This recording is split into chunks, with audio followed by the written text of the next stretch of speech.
আলীর কথা শুনলেন, আলীর কথা বলতে গেলে এক রাত পার হয়ে যাবে, বলা সম্ভব নয়। ইনি হচ্ছেন ইমাম হাসান হোসেনের আব্বাজান। ইমাম হাসান হোসেনের আম্মাজানকে তিনি ফাতেমা রাদিয়াল্লাহু তাআলা আনহা নবীর বেটি।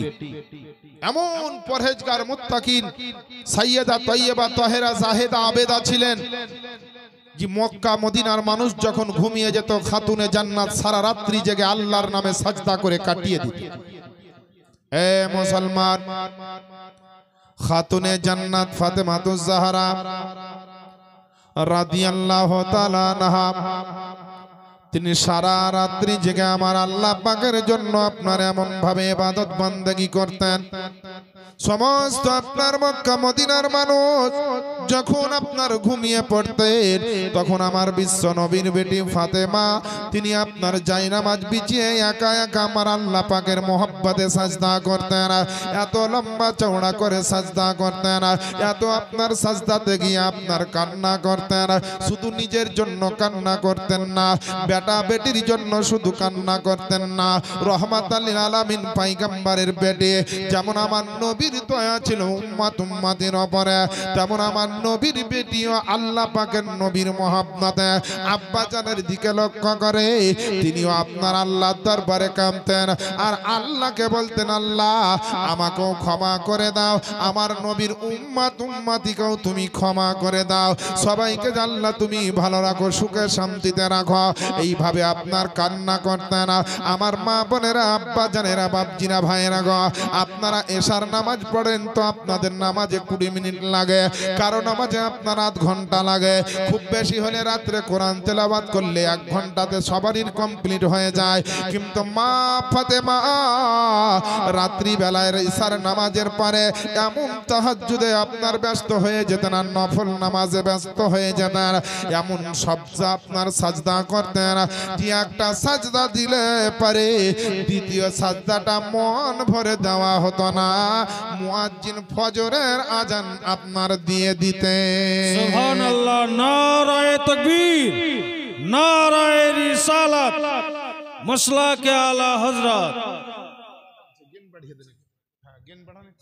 বেরাদান ইসলাম, আল্লাহ আল্লাহ আমার মা ফাতেমা রাদিয়াল্লাহু তাআলা আনহা আল্লাহকে আওয়াজ দিয়ে বলেন, গো রব্বুল আলামিন, আজকে আমি তোমার নবীর বিটি ফাতেমা, আমি আলিয়া মুর্তজার স্ত্রী আমি ফাতেমা, আমি ইমামে হাসান হোসাইনের আম্মা জান ফাতেমা, আজকে আপনাকে এমন কোন রাত্রি পেলাম না 2টা সাজদা জান ভরে মন ভরে করব, একটা সাজদা হয় আর একটা সাজদাতে ফজর হয়ে যায়। ও গো রব্বুল আলামিন, তুমি দয়া করে একটা রাত্রিকে এমন লম্বা চওড়া করে দাও, একটা রাত্রিকে তুমি একটু আপনার বড় করে দাও, যাতে আপনার নবীর বিটি ফাতেমা কমসে কম 2টা সাজদা যেন মন ভরে করে নিতে পারে। বুঝা গেল মুসলমান, নামাজে টাইম পূজার জন্য সাজদা ফাতেমা করতেন না, নিজের আপনার দায়িত্ব পালন করার জন্য আপনার করতেন না। আমরা যেইভাবে নামাজ পড়ি ওইভাবে পড়তেন না, আমরা যেইভাবে আল্লাহকে স্মরণ করি ওইভাবে স্মরণ করতেন না।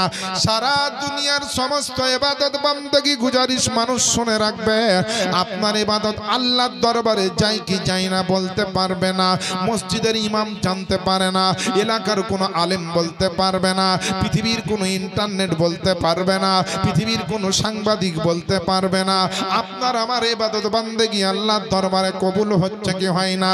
কিন্তু মা ফাতেমার সাজদা আমার আল্লাহর দরবারে কবুল হতো তো গায়েবী আওয়াজ আসতো, ও গো নবীর বিটি ফাতেমা, আজকের সাজদা আল্লাহ পাক তোমার কবুল করেছে। সুবহানাল্লাহ, সুবহানাল্লাহ। এ মুসলমান, নবীর বেটি হওয়ার পরে আপনার এত ইবাদত বান্দেগি গুজারিশকারী ব্যক্তি ছিলেন মা ফাতেমা। একদিকে আপনার ফাতেমা, আর একদিকে হচ্ছেন আলিয়া মুর্তজা। আপনার সুবহানাল্লাহ, আলীর সঙ্গে ফাতেমার বিয়ে হয়েছে, মুরলের সর্দারের বেটা বেটির বিয়ে হয়। হয়তো কোনো মানুষ আপনার বিয়ের প্রস্তাব নিয়ে আসে কিংবা বিয়ের কোনো ঘটকে প্রস্তাব নিয়ে আসে, কিন্তু মুসলমান স্মরণ রাখবেন, আমার বিশ্ব নবীর বিটি ফাতেমার বিয়ে হবে। বড় বড় সাহাবা ইকরামেরা প্রস্তাব দিয়ে দিয়েছেন, আমার নবী একটাও অ্যাকসেপ্ট করেননি। আল্লাহ পাকের নবীর বিটির বিয়ে হবে তো দুনিয়ায় মক্কার কোনো মানুষ প্রস্তাবে কাজ করেনি, মদিনার মানুষের প্রস্তাবে নবীর বেটির বিয়ে হয়নি, মুলকাসামের মানুষের বিয়ে আপনার মানুষের প্রস্তাবে নবীর বিটির বিয়ে হয়নি। আবার আল্লাহ পাকের নবী আপনার আমার নবী বিশ্ব নবী পয়গম্বরে আযম, তার কাছে স্বয়ং আল্লাহ পাক জিবরাইল ফেরেশতার মাধ্যমে প্রস্তাব পাঠিয়েছে, ও আমার নবী আলীর সঙ্গে আমার ফাতেমার বিয়ে আপনি দিয়ে দেন। আল্লাহ আল্লাহ, কত বড় ভাগ্যবতী নারী আমার ফাতেমা, কত বড় আপনার শান শওকতওয়ালা মহিলা হচ্ছেন আমার ফাতেমা। এর জন্য তো আপনার আমার নবী মুস্তাফা বিশ্ব নবী আকা নবী আপনার আমার আপনার ফাতেমার জন্য বলেছেন, এই জগতের মানুষ শুনে রাখো, শুনে রাখো, আমার আপনার বেটি ফাতেমা রাদিয়াল্লাহু তাআলা আনহা, এ ফাতেমা তুমিও শুনে রেখে দাও, সারা দুনিয়ার যতটা মহিলা কাল কিয়ামতের ময়দানে জান্নাতে যাবে, সমস্ত মহিলার জান্নাতের আপনার সমস্ত রমণী কুলের সর্দারনি হবে তুমি। সুবহানাল্লাহ বলে। মা ফাতেমা হবে জান্নাতি রমণী কুলদের সর্দারনি, জান্নাতের সর্দারনি। আপনার আমার বড় লোকের বেটি যদি যায় দুনিয়ার বুকে হাঁটে চলে, বডিগার্ডের অভাব নাই। রাজা বাদশার বেটি গেলে আপনার কত রকম গাড়ি আর কার আর কত রকম সিকিউরিটি নিরাপত্তা, বডিগার্ডের অভাব নেই। কিন্তু সুবহানাল্লাহ, ফাতেমার কোন রাস্তায় চলতে ফিরতে খুব আপনার প্রয়োজন হতো না। যদি প্রয়োজনে যেতেন তো আপনার রাজা বাদশার মতো উট আর ঘোড়ার ব্যবস্থা হতো না। আমার বিশ্ব নবীর বিটি হয়তো হেঁটে হেঁটে যেতেন, কিন্তু আগে বামে ডানে পিছনে এমন সিকিউরিটি আল্লাহ দিয়ে দিতেন যে দুনিয়ার মানুষ দেখছে যে আপনার ফাতেমা একাই যাচ্ছে, কিন্তু আল্লাহ আল্লাহ রাসূল দেখতেন যে ফাতেমাকে আপনার জান্নাতের ফেরেশতারা আপনার ঘিরে ঘিরে নিয়ে যাচ্ছে। শুধু তাই নয়, কেতাবে লিখছে মা ফাতেমা যেদিন কিয়ামতের ময়দানে পুলসেরাত পার হবেন, সেদিনকে সারা কিয়ামতের ময়দানে আপনার আল্লাহ পাকের তরফ থেকে আল্লাহর ফেরেশতা ঘোষণা দিবে, কিয়ামতের মানুষ, কিয়ামতের ময়দানে উপস্থিত হওয়া মানুষ, তোমরা নিজের নিজের মাথাটা নিচু করে নাও, চোখগুলাকে নিচু করে নাও, কেউ ওপর দিকে তাকাবে না।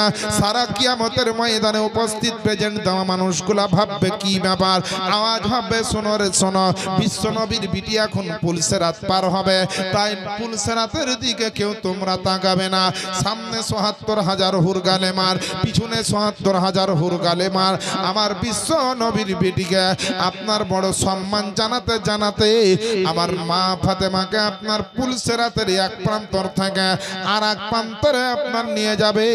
এইভাবে কিতাবের মধ্যে আপনার লেখা আছে ওই ফাতেমার বেটা কেমন হতে পারে, ওই আলিয়া মুর্তজার বেটা কেমন হতে পারে। কিতাবের মধ্যে আপনার লেখছে মুসলমান, আল্লাহ আল্লাহ, জীবনী জালসা হাসানের হোক আর হোসাইনের হোক, যার ব্যাপারে আলোচনা হোক না কেন, নবীর মোহাব্বতে আপনাকে শুনতে হবে, নবীর ভালোবাসাই শুনতে হবে, জীবনকে পরিবর্তন করার উদ্দেশ্য নিয়ে শুনতে হবে, জীবনে কিছু শিখবো, নিজের জীবনটাকে কিছু ধন্যতা লাভ করাবো, এই ধরনের কিছু আলাপ আলোচনা নিজের মধ্যে রাখতে হবে। তারপরে যখন শুনবেন রে বাবা, এই শোনাটা ইবাদতের মধ্যে গণ্য হবে। নিয়াতটাকে ঠিক করে মনোযোগ সহকারে নিরপেক্ষ দৃষ্টিভঙ্গিতে আপনাকে শ্রবণ করাতে হবে। এর জন্য যারা নবীর আশিক, নবীর দিওয়ানা, আপনারা নবীর আপনার চাহানেওয়ালা, তাই তো রাত্রি বেলাতে এত আপনার ঘুমান্ত অবস্থার টাইমটাকে বাদ দিয়ে তারপরে শীতের প্রকোপকে অপেক্ষা করে, শীতের আপনার হাড় ভাঙা ঠান্ডা শীতকে আপনার অপেক্ষা করে আপনারা নবীর মাহফিলে এসেছেন। আল্লাহ পাক যদি কবুল মঞ্জুর করে নাই, প্রত্যেকের জীবনটা কামিয়াবি হয়ে যাবে। জোরে বলেন সুবহানাল্লাহ। অনেকে ভাবছে জালসা তো হচ্ছে, যাচ্ছে বক্তা তো কেবল উঠলো, অনেক লোক আছে জালসা তো সব জায়গাতে মৌলভী সাহেব আর খানিক হোক তা বলবে, মানে আসলে ওই সাথে সবার শেষে যে লাস্ট এখানে ওই আবার লাভ হবে বেশি। এই যে আমার বয়স্ক দাদা বাবা জীবনেরা, মুরব্বী সাহেবেরা এখানে অনেকে বসে আছেন, আপনারা হয়তো ভাবছেন যে আমাদেরই দেশে প্যান্ডেল, আমাদেরই জালসা, আমাদেরই সবকিছু, আমরাই বসেছি মাটিতে নিচে, আর ওই বক্তা কতি থেকে সাগর দিঘি থেকে এসেছে ও আবার স্টেজের উপরে, তারপরে আবার চেয়ারের উপরে। বিরাট ব্যাপার, রাগ হইতে পারে। তা আপনাদের যাতে রাগ না হয়, ভুল বুঝাবুঝি না হয়, তার জন্য বলে দিই। এখন তো ধরেন সব ইন্টারনেটে হওয়ার জন্য অনেক কিছু জিনিস আউট হয়ে গেছে। আগে দেখছেন জমির ট্যাক্স কাটতে আসতো, মানে চৌকিদারি ট্যাক্স পঞ্চায়েতে পঞ্চায়েতে কাটতে আসতো, পাড়ায় পাড়ায় যেত। তো একটা টুল একটা মোড়া দিত, আর যারা জমিদার, যারা আসলে জমিদার ছিল, তারা একটা তিরপল পাটি বিছিয়ে নিচে বসতো, বুঝতে পারলেন? আর যে আপনার কি বলছে চৌকিদার, মানে যে ট্যাক্স লিবে, ও কিন্তু একটা উঁচু জায়গায় বসতো। মানে মেলা লোকের সঙ্গে কথা বলতে হবে, দেখার ব্যাপার আছে। তো যারা আসলে জমিদার তারা নিচেই বসতো, আর যে চৌকিদার সে কিন্তু ওপরে বসতো। তাহলে এবার আপনারা ভাববেন যে তাহলে আমরা জমিদার আর এই মৌলবিটা তাহলে চৌকিদার, কিন্তু না। আপনারা জমিদার আছেন কিনা আমি ওটাও জানি না, আর আমি কিন্তু চৌকিদারও নয়, আর আপনারা জমিদারও নয়। যদি জমিদার আছেন, বাড়িতে আছেন, আপনার গ্রামে আছেন, অন্য সময় আছেন, এখন ধর্ম করতে এসেছেন, এই নজরে আপনারা কে আর আমি কে? আসলে আপনারাও জমিদার নয়, আর আমিও বেরাদার চৌকিদার নয়। আমরা সবাই ইমাম হাসান হোসাইনের ওয়াফাদার গোলাম। জোরে বলেন সুবহানাল্লাহ। এই বেরাদার, আপনারা যারা বসে আছেন নিজে নিজে ভাবছেন আমি কে আমি কে আমি কে, তো আপনাদেরকে একটা ছোট্ট নাতে রাসূল শুনিয়ে দিব। তারপরে পরেই ইনশাআল্লাহ আপনার মেন পর্বর বক্তব্যতে আমি চলে যাব। মা বোনদেরকে আপনার আস্তে আস্তে সুবহানাল্লাহ বলতে হয়, আশা করি এখানকার মা বোনেরাও জানে। আপনারাকে বারবার বলছি জোরে সুবহানাল্লাহ বলেন, বলছেন না। যদি এই অনুমতিটা মহিলাদের থাকতো, বুঝলেন, যে যত জোরে পারবে চিয়া চিয়া সুবহানাল্লাহ পড়ো। তা আপনারাকে তো বুলিয়া বুলিয়াও পারছি না। মা বোনদের এমনিতে ধরেন লক্ষ্মী ভান্ডারের টাকা পাওয়ার পরে ওদের গলার জোর এমনিতেই বেড়ে গেছে। ওরাকে যদি বলতাম তোমরাও যত জোরে পারবে বলো, তো আপনাদের সুবহানাল্লাহ থাকতো পড়ে শিবনগরে। আর আপনার কি বলছে, মা বোনেরা এত জোরে সুবহানাল্লাহ বলতো যে মুর্শিদাবাদের বর্ডার পার করে ছাড়তো, বুঝতে পারলেন না? কিন্তু আমার বাপজিরা ভাইরাকে মা বোনদের সবকিছু পর্দা, গলার আওয়াজও পর্দা। এর জন্য মায়েরা পারছে না। মনে মনে অনেকে বলে যে লোকগুলা জোরে করে বলছে না কেন রে? তো বাবারে, যে যত জোরে সুবহানাল্লাহ বলবেন তার দিলের ময়লা তত পরিষ্কার হবে, নেকি আল্লাহ পাক দিতে থাকবেন, গুনাহ মাফ হতে থাকবে। জোরে একবার চিৎকার দিয়ে বলে দেন সুবহানাল্লাহ। আর একটু জোরে হবে না সুবহানাল্লাহ? আর একটু জোরে বলেন সুবহানাল্লাহ। মাশাআল্লাহ, আল্লাহ পাক আপনাদের এই গলাকে বোলাকে সালামত রাখুক, কবুল করুক, আমিন ইয়া রাব্বাল আলামিন। আপনারা যারা বসে আছেন তারা কে একটা নাতে রাসূলের মধ্যে একটা ছন্দ শোনেন। সারা জমিনে শিবনগর গ্রামে নবীর মাহফিল দেখো না, বলেন সুবহানাল্লাহ সুবহানাল্লাহ। আরে সারা জমিনে শিবনগর গ্রামে নবীর মাহফিল দেখো না, বসে আছে সারি সারি, বসে আছে সারি সারি, সবাই নবীর দিওয়ানা। সরজমিনে আরে শিবনগর গ্রামে নবীর মাহফিল দেখো না।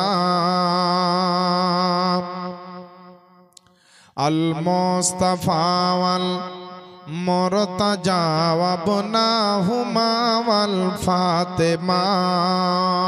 এই পাক পাঞ্জাতনের নামই গজলটা হচ্ছে। আল মুস্তাফা ওয়াল মুরতাজা ওয়া বনাহুমা ওয়াল ফাতেমা। সকাল সন্ধ্যা এ নাম জপলে পারে, সকাল সন্ধ্যা এ নাম জপলে পারে, বিপদ আসিবে না। সরজমিন আরে শিবনগর গ্রামে নবীর মাহফিল দেখো না, বসে আছেন সারি সারি, বসে আছেন সারি সারি, সবাই নবীর দিওয়ানা। সরজমিন আর শিবনগর গ্রামে নবীর মাহফিল দেখো না। বেরাদার, আলী ফাতেমার বিয়ে হয়েছে।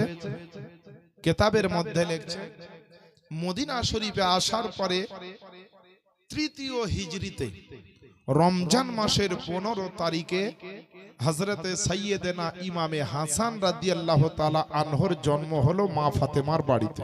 সুবহানাল্লাহ বলেন।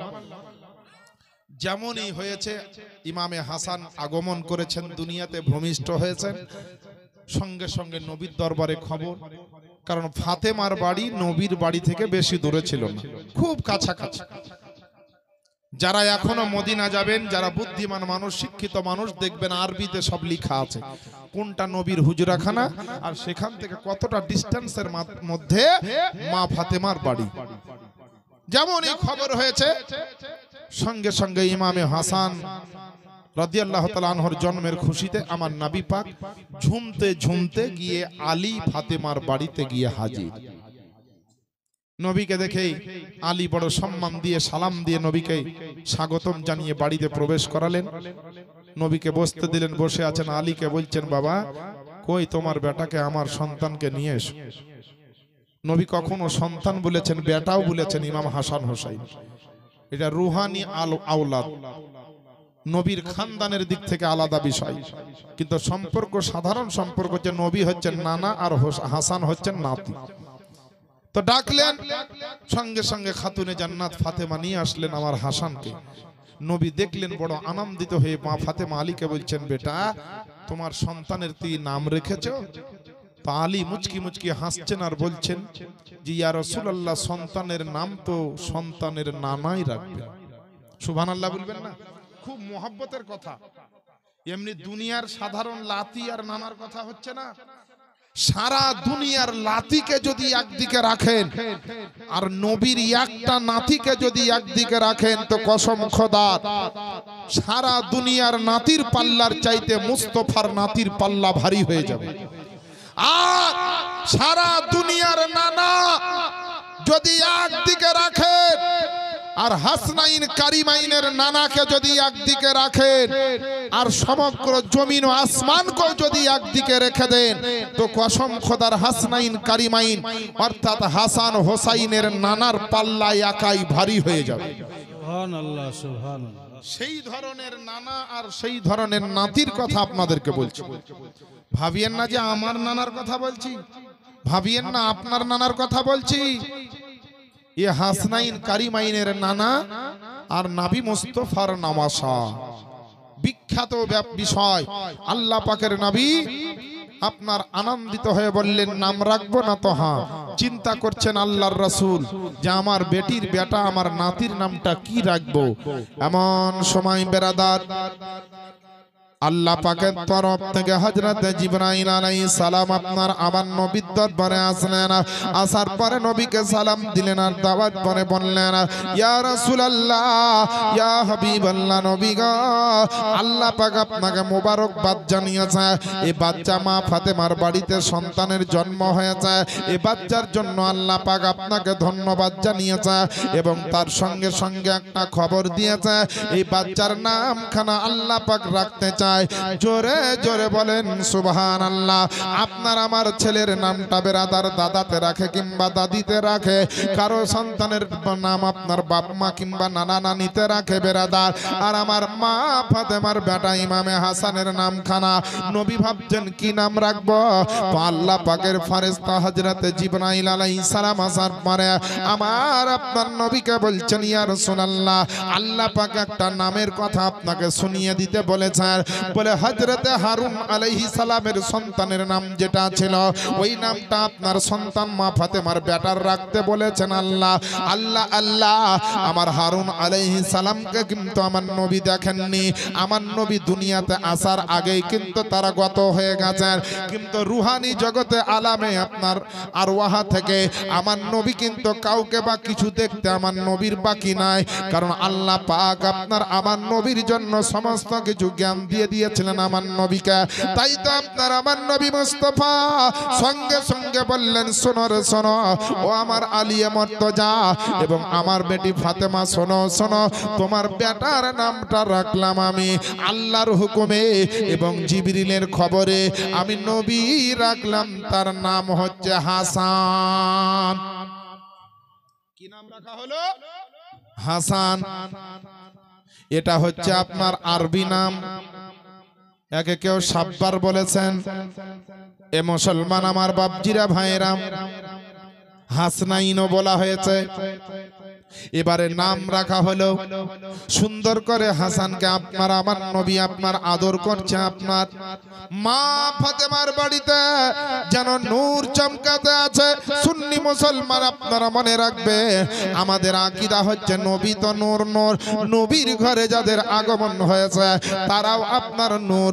এমনকি নবী আমার যে সমস্ত জিনিস ব্যবহার করেছেন সেটাও হচ্ছে নূর।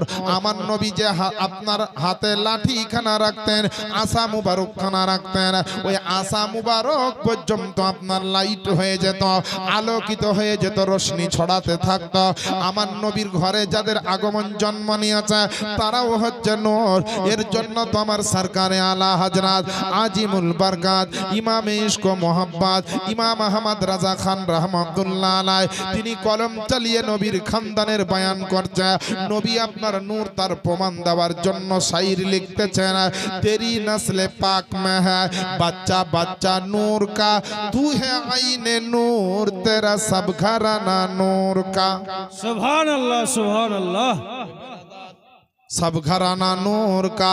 আল্লাহ আল্লাহ ইমামে আহমদ রাজা জানিয়ে দিলেন, ও আমার নবী মুস্তাফার সানে আপনার মানুষকে মেসেজ ইনফরমেশন করে দিলেন যে নবী তো নূর, নূর আমার নবীর ঘরে যাদের আগমন হয়েছে নবীর সন্তান আদি তারাও হচ্ছেন নূর।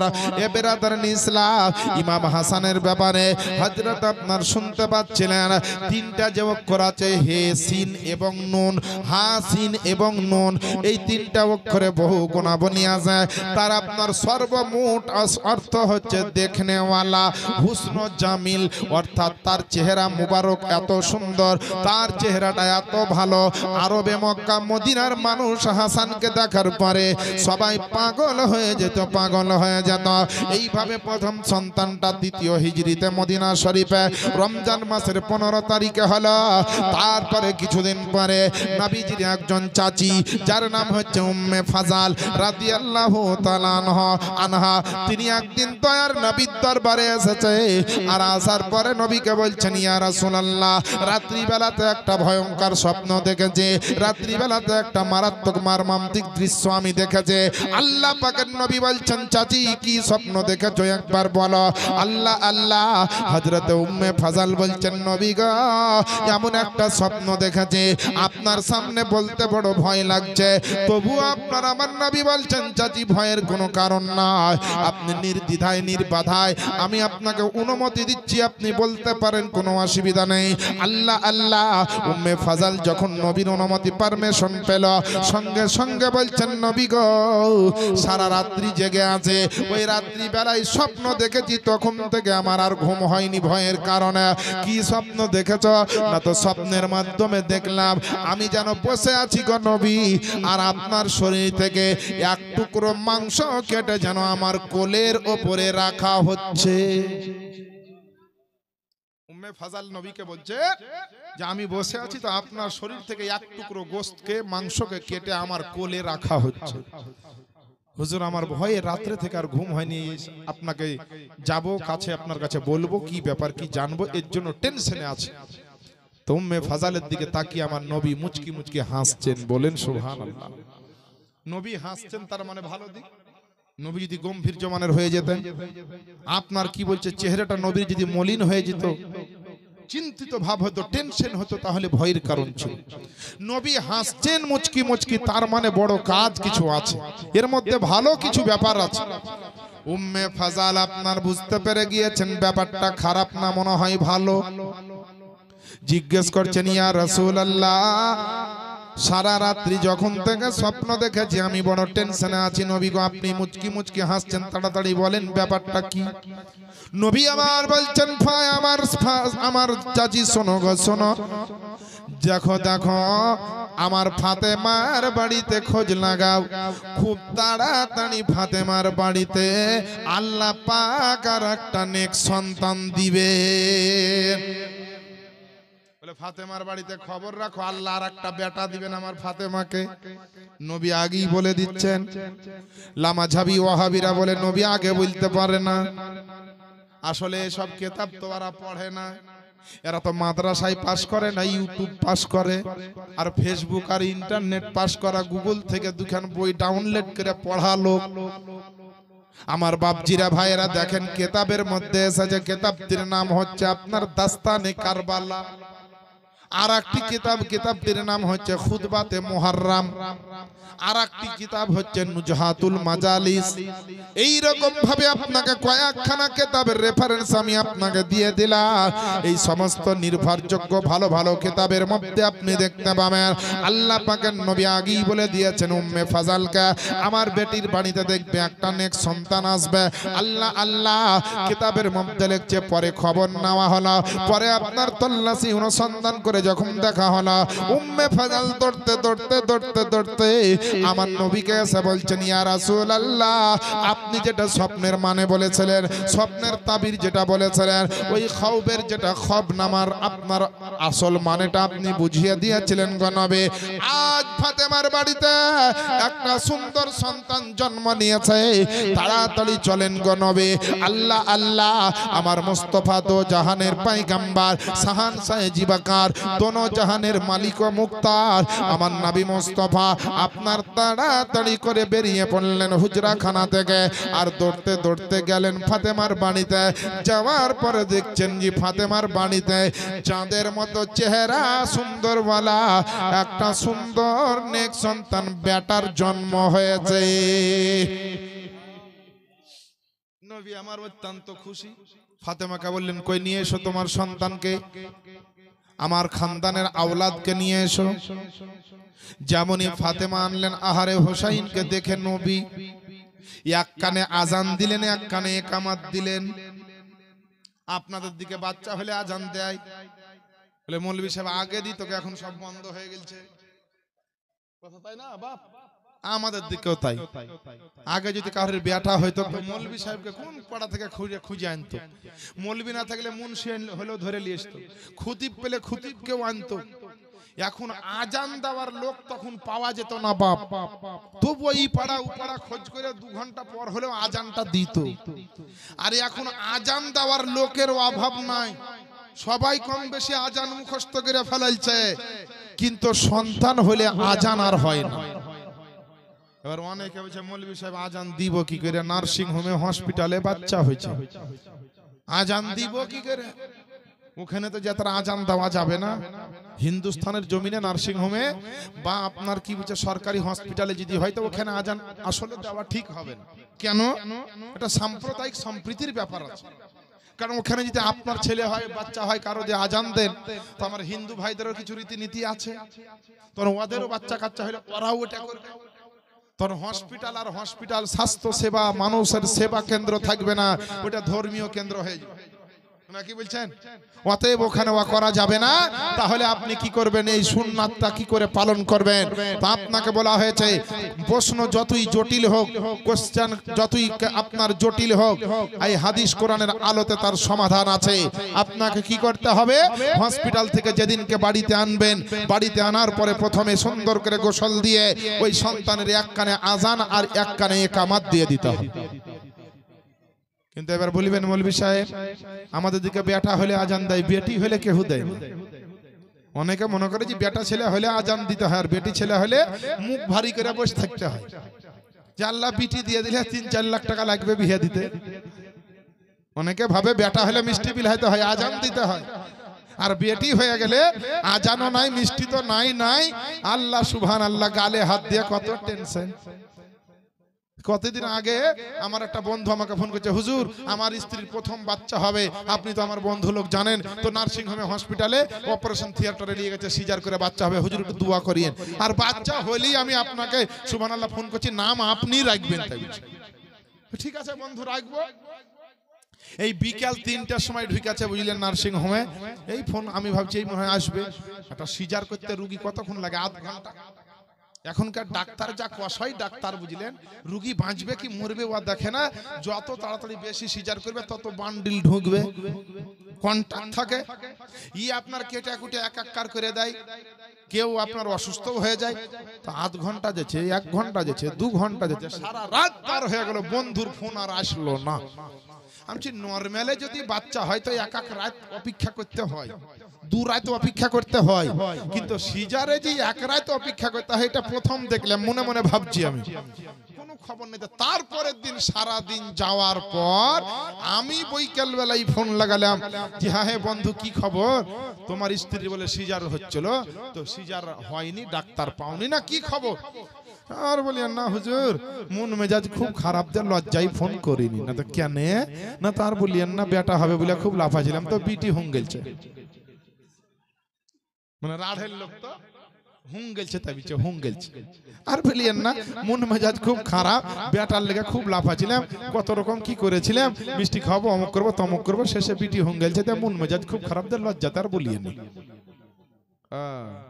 তাহলে বিটি হয়েছে তার লেগে তোমার খুব মন খারাপ, তো বিটিটা কার পেট থেকে হয়েছে? তো যে আমার স্ত্রীর পেট থেকে। তোমার স্ত্রী কার বিটি? না তো অমুকের বিটি। তো ওই লোকটার বিটি যদি না হয়তো তো তোমার বাচ্চাটা হইতো? তো যে না হুজুর তা তো হইতো না। তুমি যত বড়ই বড় লোকের বেটা হও, তোমার পেট থেকে বাচ্চা হবে? তুই না হবে না। তাহলে একটা বিটি লাগবে না লাগবে না? কারো জারি হোক, জারি হোক একটা বিটিকে বিয়ে করতে হবে, কারো বিটিকে, তবেই তুমি সন্তানের বাপ হবা। তাহলে যে বিটির কারণে তুমি একটা সন্তানের বাপ হয়েছো, তোমার উপরে আল্লাহর বড় রহমত যে তোমার ঘরেও একটা বেটি দিয়েছে, এই বেটিটা কেউ বিয়ে করে নিয়ে গিয়ে সেও সন্তানের বাপ হবে, তো তোমার আজকে বেটির জন্য মন খারাপ? মানে এর ভিতরে হাদিস কোরআনের জ্ঞান নাই। কিতাবের মধ্যে লেখা আছে বিটি যার বাড়িতে এলো আল্লাহর রহমত তার বাড়িতে আসে। বেটি অনেকে মনে করে যে মনে হয় মাটি, কিন্তু না, ই মাটি না, বেটি মানেই হচ্ছে খাঁটি। বেরাদার, আপনার জমি জায়গা যতই যাই থাক, বেটিকে যদি কিচ্ছু না দেন, আপনি যেদিন মরবেন, বেটি যতটা কলেজা ফাটিয়ে কাঁদবে, বেটা কোনোদিন কাঁদবে না। কাঁদবে? বেটা ভালোবাসবে না তা না, ভালোবাসবে, বেটাও কাঁদবে, কিন্তু বেটির মতো ময়া হবে না। আজ আপনাকে আমি বলছি, আমার একটা 14 বছরের মেয়ে আছে, আমার মা আছে, স্ত্রী আছে, সবাই আছে, তো আমার সময় সময় বিভিন্ন কাজ ক্ষেত্রে আমার বেটি খেতে দেয় আমাকে। আজকে যেমন সকালবেলায় চা দিল আমাকে, ওর মা একটু কাজ করছে, তো আমার স্ত্রী হলো তো কি হলো, চা দেয়, চলে গেল নিজের কাজে, চা দিয়ে আমার মা ভাত খুলে দিলে তো হয়তো বাইরে কোনো কাজ করছে, কিন্তু আমার বেটি যেদিন খেতে দেয় সেদিন খাবার দিয়ে আমার পাশেই বসতে, খাবার দিয়ে আমার পাশেই বসে থাকবে, আমি খাবো, শেষ করব, তারপরে জিনিসপত্র উঠিয়ে নিয়ে যাই। আমি যদি এখান থেকে বুঝতে পারি যে বেটি মানে মহাব্বতের জিনিস, ময়ার জিনিস, দয়ার জিনিস, ভালোবাসার জিনিস, অন্তরের জিনিস গো বেটি গো। বেটিতে আব্বাকে আব্বা বলবে তো জান ভরে যাবে। আর বেটা যেমনই আপনার ছোট থাকবে, বেটা বিয়া হয়নি, বেটা যেমনই বিয়া দিবেন আর বহু পাবে, তেমন ওই বাড়িতে ঢুকলো বৌমা, আর বেটাও হলো একবারই বুঝতে পেরেছেন, বৌমার একবারই বুঝতে পারলেন, একবারই কামা। হ্যাঁ, বেটা এমন দিবে ব্যথা, তবে বেটা মানে যে ব্যথা হবে তা না, সবারই বেটা না, তবে বেশিরভাগই তো বেটা গানের অবস্থা খুব ব্যথাজনক হয়ে গেছে। আল্লাহ যেন হেদায়েত দেয়। তো বাবা, আজান বেটি হলেও দিতে হবে, আর আজান বেটি বেটা হলেও দিতে হবে। দুই সন্তানের জন্যই আজান দেওয়া হচ্ছে সুন্নাত ও মুস্তাহাব। মুস্তাহাব তরিকা আজান দেওয়ার জন্য। তো বেরাদার, নবী আজান দিলেন, ইমাম হাসানে হোসাইনের কানে এক কানে একামত দিলেন। আল্লাহ পাকের নবী আপনার আজান দেওয়া মাত্র বলছেন ইমাম হোসাইনকে, কয়েক ঘন্টার বাচ্চা ইমাম হোসাইন আপনার আমার নবীর চেহারা মুবারক খানা দেখছেন, আর আমার নবী আপনার হোসাইনের চেহারা মুবারক খানা দেখছেন। আল্লাহ আল্লাহ ইশারা ইঙ্গিতে কথা চলতে আছে। নবী আমার বলছেন ইমাম হোসাইনকে, বলে ও ভাই ইমাম হোসাইন, শোনো শোনো, তোমার নামে তোমার কানে আজান দিলাম আমি নবী মুস্তাফা। এই আওয়াজ খানাকে স্মরণ রাখিও, এই আজান খানা কোন দুনিয়ার কোন তোমার আত্মীয় দেয়নি, দুনিয়া মক্কা মদিনার কোন মানুষ দেয়নি। এই আজানটা হচ্ছে আল্লাহ পাকের নবীর জবান থেকে আজান দেওয়া হলো। আল্লাহ আল্লাহ, এই আজানের সম্মান এবং স্মরণটা তুমি রাখিও। আমার ইমাম হোসাইন ইঙ্গিত ইশারা দিয়ে আপনার আমার নবীকে বলতে আছে, ইয়া রাসূলুল্লাহ, আপনি টেনশন নেবেন না, আপনি কোন রকম চিন্তিত হবেন না। আজান যেমন মুস্তাফা, তো কানো হচ্ছে নওয়াসায়ে মুস্তাফা। আজান যেমন মুস্তাফা, তো আজান